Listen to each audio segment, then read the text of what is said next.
देखिए अब आपके बीच में आपके प्रत्याशी जिनको आपने मन बना लिया है, विधायक बनाने के लिए छपरा से आपने मन बनाया है, आदरणीय खेसारी लाल यादव जी आपके बीच में अपनी बात को रखने जा रहे हैं। एक बार उठाओ दोनों हाथ, सब तो कैमरा ही है, उठाओ दोनों हाथ और तालियां बजा के खेसारी लाल यादव, अखिलेश यादव, अखिलेश यादव, खेसारी लाल यादव।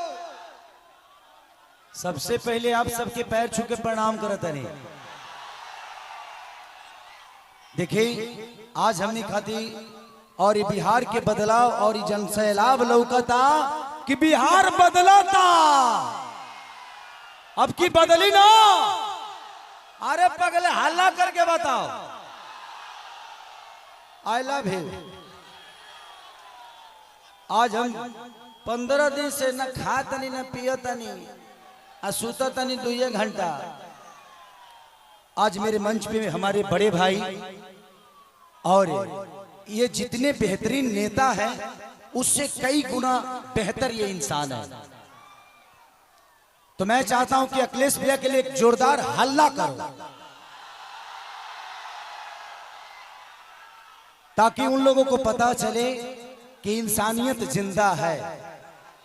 मैं इस चुनाव में वादे नहीं कर रहा हूं, मैं एनडीए के जितने भी नेता हैं मैं उनसे सिर्फ सवाल कर रहा हूं कि आप तो हमारी बुराइयां गिना देते हो लेकिन आप अपना काम हुआ गिनाओगे। तो मेरे तरफ से जितने भी मंच पे बैठे हुए माने अखिलेश भैया, मेरे सुनील चाचा, मेरे पिताजी भी आए हैं, विजय लाल यादव जी मेरे बड़े भाई हैं, और जितने भी हमारे लोकल लीडर जो खेसारी बन के मैदान में अड़े हुए हैं और खेसारी बन के लड़े हुए हैं, उनके लिए एक जोरदार हल्ला करो। तो थैंक यू सो मच। मैं नेता नहीं बल्कि आप सबका बेटा हूं, इसीलिए दिल की बातें कह जाता हूं। आजकल जितने भी एनडीए के लोग हैं सब लोग खेसारी को टारगेट कर बैठे हैं, यहां तक ले कि हमारे पितातुल माननीय मोदी जी भी छपरा में खेसारी को हराने के लिए आ गए। जो लड़के बड़ा हुआ है उसको कोई हरा सकता है? इस छपरा ने मुझे, इस धरती ने एक ऐसे बेटे को पैदा किया है जिस बेटे के लिए अपनी जान तक दे सकते हैं। छपरा जिस दिन विजय होगा ना, सिर्फ बिहार ही नहीं बल्कि हिंदुस्तान जानेगा कि ये खेसरिया को छपरा वालों ने कितना प्यार दिया है। और आज हम सबके गार्जियन स्वरूप अखिलेश भैया ने मेरे से कई बार बोले कि चुनाव लड़ते काहे नहीं हो, आ जाओ। मैं बोला कि भैया मैं राजनीति में नहीं आना चाहता, कोई बात नहीं, आप करो, जहां हो खुश रहो। लेकिन मुझे क्या पता था कि हमको यह करना पड़ेगा। बट कोई नहीं, शायद भगवान को कुछ अलग ही मंजूर है। शायद चाहता था कि खेसारी के आने के बाद ही सरकार बदलेगी। और हम इतने तंग आ चुके हैं कि मोदी चाचा सिर्फ आज से 20 साल पहले गुजरात जो था, आज गुजरात जाके देखिए, गुजरात आज स्वर्ग की तरह दिखता है। तो सिर्फ इंडिया में एक ही शहर है जिसका नाम गुजरात है, और बिहार लावारिस है। बिहार के माँ बाप से उनके बच्चों को दूर भेजने के लिए ट्रेन देते हैं आप, उनके पत्नियों से दूर भेजने के लिए ट्रेन देते हैं, उनके बच्चों के शिक्षा के लिए कुछ नहीं करते। मैं इनसे यही पूछता हूं कि भाई ये बताइए कि मंदिर बनाइए, मस्जिद बनाइए, गुरुद्वारा बनाइए, सनातन अपनाइए, लेकिन रोजी रोजगार खातिर का ट्रंप को वोट देने जाएंगे? ई के बनाई?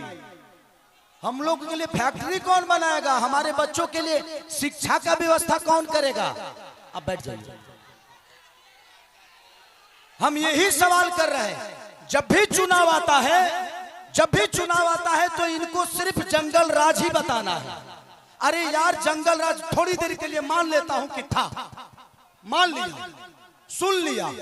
अरे तो कौन आप सब मंगल राज बना दिए हो इस धरती को? रोज हत्या होता है, लॉ एंड ऑर्डर हमारा बहुत अच्छा है। अरे यार, उस परिवार से पूछना जिस परिवार का आदमी मारा जाता है। सिर्फ एक आदमी नहीं मारा जाता है, बल्कि वो घर का चिराग था, अपने घर की विश्वास था, जिसको मार दिया गया। उसके बाद जिसको जेल में डालते हो उसका भी करियर बर्बाद होता है। तो हमें बिजी कर दो ना यार, हमें काम दे दो। और काम नहीं दोगे तो क्या करेंगे? हम मौत में भी रोजी ढूंढते हैं, क्या करेंगे? ढूंढ ही लेगा कोई, क्योंकि हम बेरोजगार हैं। आज छपरा की स्थिति जो पानी में डूबी रहती है, छपरा व्यापारियों के करोड़ों रुपए बर्बाद हो जाते हैं, उसका जिम्मेदार कौन है? कुछ लोग कहे ये भी रहे हैं कि खेसरिया तो 15 दिन के लिए रहेगा यहाँ पे। अरे बेटा होके अंधा होके तो एक लोटा पानियों दी। बेटा हो अगर उसके पास आंख है ना, तो अमेरिका में भी रह के अपने माँ बाप का सेवा कर सकता है, तो बच्चों को रख के। यहाँ के जो स्थानीय विधायक हमारे बुजुर्ग हैं, चाचा हैं, वो उनका सम्मान है, सीएन गुप्ता चाचा। वो तो 10 साल से शहर में रहे हैं, करो घर दाल भर पानी में डूबो रहा। तो जब बताइए कि ये नेता अपना इलाज एम्स में कराते हैं, अपना इलाज के लिए बेहतर अस्पताल नहीं बनाए तो हमारे बच्चों के लिए बनाएंगे? इनके बच्चे अमेरिका में पढ़ते हैं, जब ये अपने बच्चों के लिए बेहतर स्कूल नहीं बनाए तो हमारे बच्चों के लिए बनाएंगे? आज 20 साल से एनडीए की सरकार है, कोई बता दे कि एक भी फैक्ट्री हमारे बिहार में लगी है? लगी है? लागल बा? लागल नहीं खे, लोग यहां से भागल बा। अब जाके बिहार जागल बा। खेसरिया पागल बा जी। नवतरे एगो हमार बड़ भाई है, मानिए रवि भैया, वाह, वो महादेव है, महादेव है। ये जीते जी तो हमारी जिंदगी को नरक बना देते हैं, और मरने के बाद गोरखपुर में स्वर्ग की सीढ़ी लगवा देते हैं। माननीय मुख्यमंत्री योगी जी बैठे हुए हैं और कह क्या रहे हैं, महादेव तुम लोग यहाँ चलोगे तो स्वर्ग में जाओगे। जीते जी तो कुछ दिए नहीं, अब मरने के बाद कौन आदमी हर हर महादेव करके चलता है जी? तो योगी जी को भी समझ रहा है कि किसके हाथ में हम गोरखपुर सौंप दिया यार। हमें जीते जी स्वर्ग चाहिए। ऐसे लगता है कि रावण का काम अधूरा रवि भैया पूरा करने आए हैं। हमारे बड़े भाई मनोज भैया क्या बोल रहे हैं?